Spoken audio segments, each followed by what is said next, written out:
तब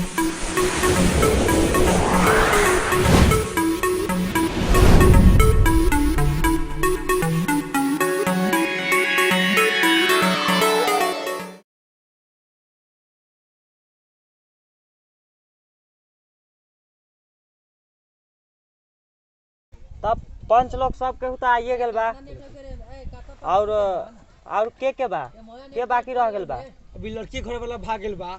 लड़की वाला सब घर में ताला मार के सब केहू भाग गेल बा, यहाँ से केहू नहीं के घर में। तो फिर पंचायत केकरा पर होई? एक आदमी और बा, ओकरे जन मरले रहे एकरा के। कौन बा बोलावा ओकरा के? रोक हम बोला के लिया ओकरा के। ठीक बा।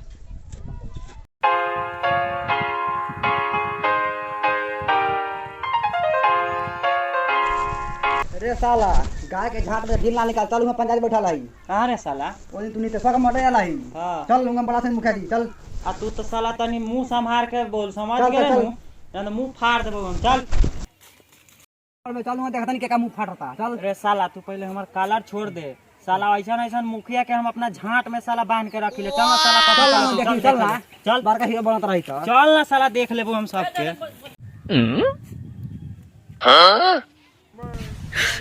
मुखिया जी प्रणाम। प्रणाम प्रणाम। सरपंच जी प्रणाम। हाँ खुश रहा खुश रहा खुश रहा खुश रहा। नितेश ये साला रहे रे। हाँ ये सब दिन मर रहे बेलना से हमला के। साला मुंह संभाल के बोल, ना तो वो दिन में गाड़ फरले रही बात साले टांग धर के फाड़ दे। बस्ती करबे रे उदी तो मार के गाड़ी घुसा देता। तू जो काय करे साला में मिनट में हम समझ नहीं। रे साला सा तनिक अपने में लड़बे का? मुखिया सरपंच काहेला आयल है? ये गांड लुआवे आयल है का? माफ करी गलती हो गई, मुंह से छीन गया। साले चमचा बना तो साले चमचा लेकर रहा। मुखिया के साले बाप बने के कोशिश मत करा, बुझिया। माफ कर।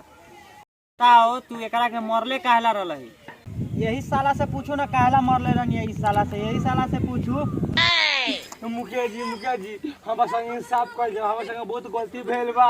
अरे तो हम झाट उखाड़े थोड़े आयल बानी, हम इंसाफे करे नु आयल बानी। हां मुखिया जी तो हम संग इंसाफ दिया।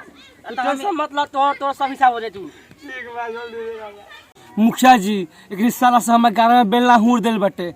4 दिन हो गए बटे बाथरूम करेला। गाँव में 4 गो टका पड़ बटे। मुखिया जी हमारे संग बहुत गलती भेल बा। मुखिया जी अगर ना विश्वास बा तो रौरा देखी।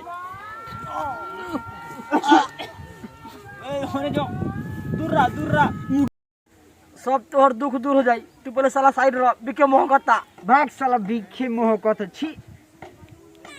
मुखिया जी मत पूछू, इस साला कामे ऐसन कहले बा महके वाला। तो महकी ना तो गमकी थोड़े।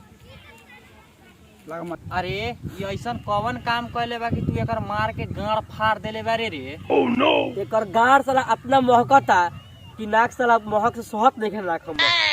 मुखिया जी ई साला पकला के बहिन झूलनिया के साथे आयुजुमा करत रहे। अरे ई आयोजमा का खोले रे? सरपंच जी ज्यादा सीधा साधा ना बनू। तो मुखिया के जोरे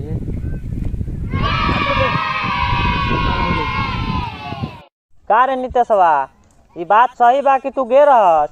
हाँ मुखिया जी बात सही बा कि हम गे रहनी। मुखिया जी बाकी हम जुमा करे ना गे रहनी। मुखिया जी साला आयोजमा करे ना गे तो का करे साला गे रे?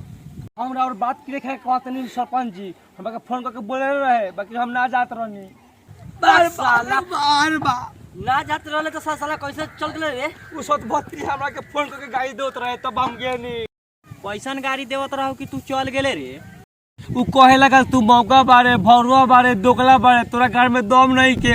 ये बात सुन के हमर जवानी के पानी खोले लागल। मुखिया जी यही सब तो से मिले। जब हम पकड़ा गए मुखिया जी तो सतपत्री अपना भाई के सामने पलट गए। मुखिया जी तो फंस गए बीच में। तो करती का मुखिया जी ओकरा बाद 76 के बात मान के इस साल से हम मार के गाड़ फाड़ दे। मुखिया जी अब तूहे नु जाना तारे, तोरे नु ईमान जाना था कि साला तू झूठ बोला तारे कि सच बोला तारे।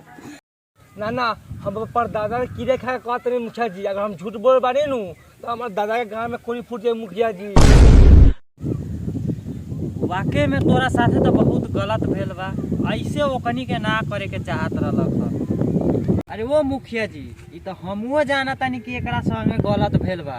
पहले हमारा बात के जवाब दू कि अगर रउआ बेटी के साथे कौनो ऐसे करे चाहे इहे करे तो रउआ का करब? हम तो ओकरा गाड़ में गोली मार देती।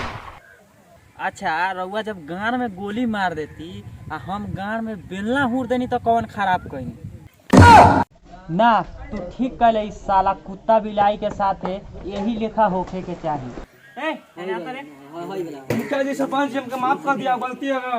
अच्छा ठीक बा, चल हम तोरा साथे एगो गेम खेला तानी, ठीक बा? जी। आई उठा के देता। अरे बाप रे बाप, मुझे मार के साथ टाका तू दे गाड़ के। अरे बाप रे, मुझे सलाम गाड़ का टाका तू दे रे बाप। अरे सलाम मुखिया मार के दे रे। हम बारे नु रउआ इतना घबरा के जरूरत रखे ओठीगा। अरे बाप रे, अरे बाप रे बाप, अरे बाप रे सब मार के सारा तक। अरे बचाओ रे साला।